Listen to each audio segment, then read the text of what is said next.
bonjour Muriel Resiguier. Alors pour ceux qui ne le sauraient pas, vous êtes député de l'Hérault, puisqu'on est député à l'Assemblée nationale de l'Hérault. Et donc vous êtes député sur Montpellier. Alors ça tombe bien, il y a eu un bouleversement qui s'est passé hier. Il y a eu des élections. Et ces élections portent donc à la mairie. Pas encore, puisque la démocratie demande la convocation du conseil municipal, mais dans très peu de temps, un nouveau maire qui s'appelle Michaël Delafosse. On voudrait avoir votre première réaction. La première réaction, c'est une réaction sur le climat de ces élections municipales et la façon dont ça s'est passé, qui est assez inédite, en pleine crise sanitaire, avec un premier tour le 15 mars. Où on annonçait la veille des élections le confinement le 16, donc le lendemain des élections, donc une très forte abstention. On a retrouvé cette forte abstention avec, là aussi de manière inédite, un deuxième tour 3 mois après. Incroyable. Mais qui n'est pas dû qu'au coronavirus. L'abstention, on la voit augmenter au fil des élections. C'est une alerte sur le fonctionnement démocratique et sur la manière dont les élus doivent être vraiment responsables devant le peuple, devant les gens.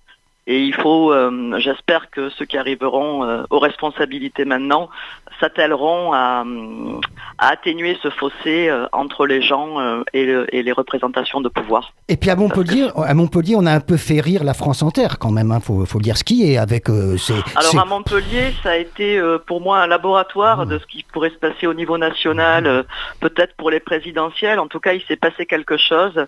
Ça a été assez hallucinant. Moi, j'ai jamais vu une campagne comme ça, quand on regarde ce qui s'est passé au niveau des Verts, quand on regarde ce qui s'est passé avec la liste qu'on soutenait, Confluence, avec une tête de liste CGT qui finalement au deuxième tour se dit, ma foi, Altrad, candidat de droite. C'est pas si mal que ça, c'est pas si mal que ça. On a l'émergence de quelque chose qui peut s'apparenter à un mouvement de 5 étoiles, si on prend Rémi Gaillard et Nous sommes, et puis après l'alliance avec ce qui pourrait être Berlusconi, le patron Altrad. Moi je me félicite que l'arithmétique en politique ne soit pas toujours celle des maths, puisque 13 plus 27, là ça fait 18. Oui, et puis la France insoumise n'a pas été, je suppose, les militants de la France insoumise n'ont pas été votés monsieur Altrad, je suppose. Ah non, en tout cas, l'énorme majorité des insoumis qui soutenaient la liste portée par Confluence, non, on avait appelé à voter Delafosse, que je félicite d'ailleurs pour sa victoire. Après, je serai très vigilante personnellement, parce que je ne donne jamais de blanc-seing.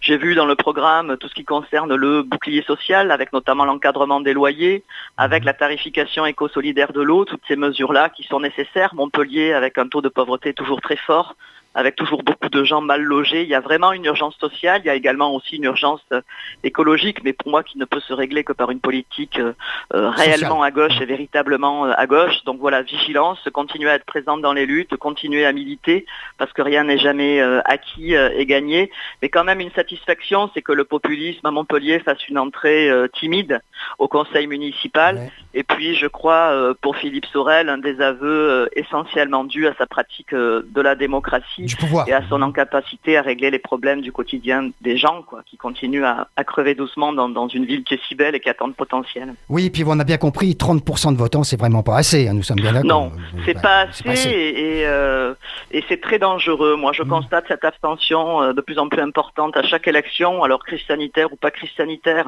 ça a joué, mais ça a été plutôt une excuse pour certains. Peut-être que des gens ont vraiment eu peur, mais de toute façon, crise sanitaire ou pas, on constate ce désintérêt pour la vie démocratique, cette incapacité à penser qu'on peut être respecté et qu'on ne sera pas humilié, que le vote vaut quelque chose.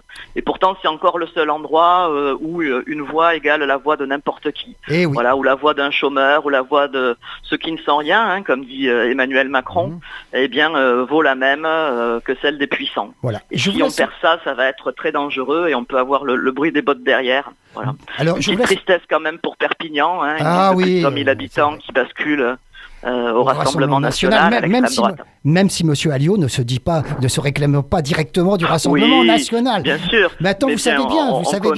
On connaît sa ligne politique et on le connaît lui aussi. On sait qui c'est. On sait que ce sera une politique d'extrême droite. On a vu que Béziers aussi avait été conforté Monsieur dès Ménard. le premier tour avec Ménard.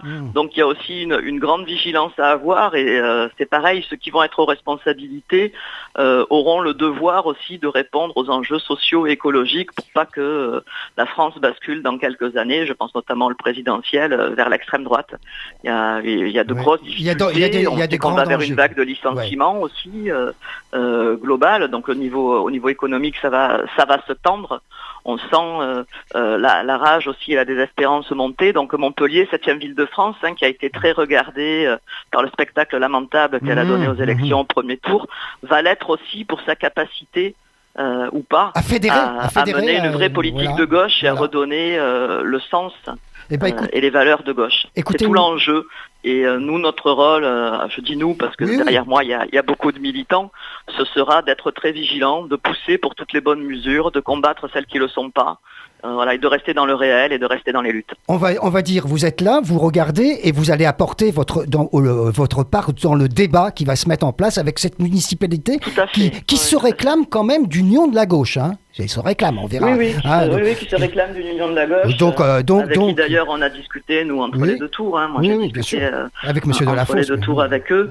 Mais voilà, vigilance et à la fois énorme responsabilité parce que l'enjeu est énorme pour les gens. Moi, je pense toujours à la vie des gens, pour le logement, pour arrêter la bétonisation, pour que les gens puissent aussi accéder aux soins, puissent accéder à l'eau, à toutes ces choses qui paraissent banales quand on les a. Mais voilà, 27% des gens à Montpellier n'ont pas forcément tout ça et il est temps de s'en occuper. Myriel Ressiguier, merci beaucoup. C'est très court, bien entendu, puisqu'on va enregistrer toutes les réactions de tas de personnes. Mais on est vraiment très contents à Divergence FM que nous avez répondu à notre invitation et on va faire le tour un peu de tous ces acteurs de la vie politique qui ne sont pas forcément du côté de Mickaël Delafosse en béni oui on va dire, pas du tout, mais pour avoir leur réaction. Merci et puis vous reviendrez à Divergence pour une émission où on pourra parler plus longuement bien sûr. Avec plaisir, c'est toujours un plaisir avec vous. Bonne journée à vous. Merci Myriel.